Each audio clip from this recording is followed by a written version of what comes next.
नमस्कार, हम संवाददाता अतुल अग्रवाल और आप देख रहे हैं खबरें हल्द्वानी से। मंडी परिषद अध्यक्ष अनिल कपूर डब्बू का भव्य स्वागत। आज महानगर हल्द्वानी में आलू फल आड़ती व्यापारी एसोसिएशन के द्वारा कृषि उत्पादन एवं मंडी विपणन बोर्ड अध्यक्ष प्रोफेसर अनिल कपूर डब्बू का भव्य स्वागत किया गया। इसके उपरांत मंडी के व्यापारियों के द्वारा अपनी अनेकों समस्याओं को लेकर एक मांग पत्र अध्यक्ष अनिल कपूर डब्बू को सौंपा गया, जिसमें कई प्रकार की मांगे रखी गई थी, जैसे पेयजल, सड़कें, पथ प्रकाश, अतिक्रमण, आवारा पशुओं से निजात दिलाने एवं कई उन मुद्दों को लेकर भी वार्ता की गई। इसके पश्चात अध्यक्ष अनिल कपूर डब्बू के द्वारा व्यापारियों को आश्वासन दिया गया है कि जल्द ही समस्याओं का समाधान करने के लिए हर संभव प्रयास किए जाएंगे। हमारे साथ बने रहिए और देखते रहिए खबरें डिजिटल चैनल हालात शहर हल्द्वानी से। न्यूज कवरेज के लिए संपर्क करें संवाददाता अतुल अग्रवाल। संपर्क मोबाइल नंबर 9927753077 हल्द्वानी।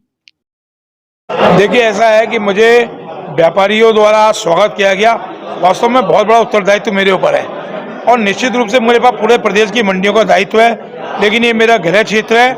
मैं कोशिश करूंगा कि जो भी व्यापारियों ने मांगे रखी हैं उन मांगों को के लिए अधिकारियों के साथ व्यापारियों की बैठक हो और उस बैठक के बाद जो चीज़ें भी मंडी की बेहतरी के लिए हो सकती हैं वो सबकी सब चीज़ लागू करने के लिए मैं प्रयास करूंगा। वहीं देखा जाता है कि मंडी के परिसर में छोटकर जो व्यापारी बैठते हैं सड़कों पे उनके द्वारा रोड बाधित कर दी जाती है, जिससे व्यापारियों को दिक्कत होगी। देखिए, ऐसा है, फुटकर व्यापारियों के लिए मंडी समिति ये शायद बड़े व्यापारियों के लिए है, लेकिन मैं चीज़ें समझ रहा हूँ कि आखिर ऐसा क्यों होता है।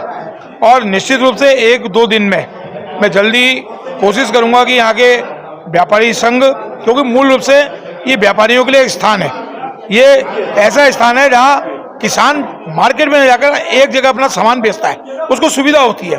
और इस सुविधा के मद्देनज़र मैं पूरी कोशिश करूंगा कि एक बार बैठकर चीज़ें तय हो जाए और तय होने के बाद चीज़ें इम्प्लीमेंट भी हों। और अगर जो इम्प्लीमेंट करने में कोताही करेगा, मैं उसके खिलाफ कार्रवाई करने में भी मुझे कोई दिक्कत नहीं है। लेकिन मेरा प्रयास है कि मंडी सुव्यवस्थित हो, स्मार्ट मंडियाँ हो और कम से कम मेरे कार्यकाल में मंडियों की ऐसी स्थिति हो कि जब मैं यहाँ से विदाई लूँ तो लोग मुझे याद रखें। मंडी का राजस्व बढ़ाने के लिए आप क्या कदम उठाएंगे? मैंने कोशिश की है लगातार कि मैं मंडी में, वैसे अधिकांश लोग ईमानदारी के साथ काम करते हैं, 10-5% ऐसे होते हैं जो हर समाज में गड़बड़ होते हैं, लेकिन मेरी कोशिश है कि सब लोग ईमानदारी के साथ रेवेन्यू दें, क्योंकि रेवेन्यू का लाभ उन्हीं को मिलने वाला है और जो टैक्स देते हैं वो उन्हीं के हित में उपयोग आएगा। और निश्चित रूप से मैं अपील भी कर रहा हूँ लोगों से कि कहीं कोई भी कभी ऐसा एक्शन की नौबत ना आए, क्योंकि मैं परसों मंडी में आया, मुझे 2 ट्रक दाल के जब मिले, मेरी आत्मा ने मुझे झकझोरा। इस प्रकार का भविष्य में कोई ऐसी स्थिति, अप्रिय चीज़ें पैदा ना हो, तो निश्चित रूप से एक अंतिम बात, मंडी में व्यापारियों के सामने ऑनलाइन की बहुत बड़ी समस्या है, उसका समाधान कैसे होगा?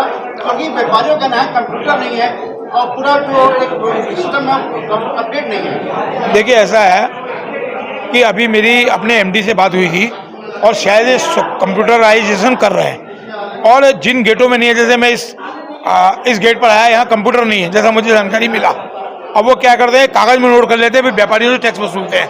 तो सीधे सीधे मैंने अधिकारियों से कहा है कि आप मंडी गेट पर ही चेकिंग करिए और कंप्यूटर इधर भी लगाने की कोशिश करेंगे, ऐसे सब जगह कर रहे हैं, मंडी गेट पर चेकिंग करिए।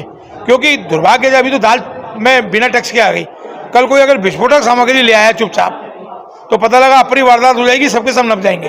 तो मेरी कोशिश ये है कि भाई मंडी गेट पर अभी मैं 10-10, 5-5 पीआरटी के जवान भी रखने वाला हूँ, क्योंकि डंडा मैन के बस का नहीं है काम करना। जवान भी रखने वाला हूँ कि वो ट्रक रोकें, ठीक से दर्ज कराएं, उसका रेवेन्यू ठीक से दें। तो मैं निश्चित रूप से कोशिश कर रहा हूँ कि चोरी रुके, रेवेन्यू बढ़े और सरकार से अतिरिक्त संसाधनों की मांग भी कर रहा हूँ।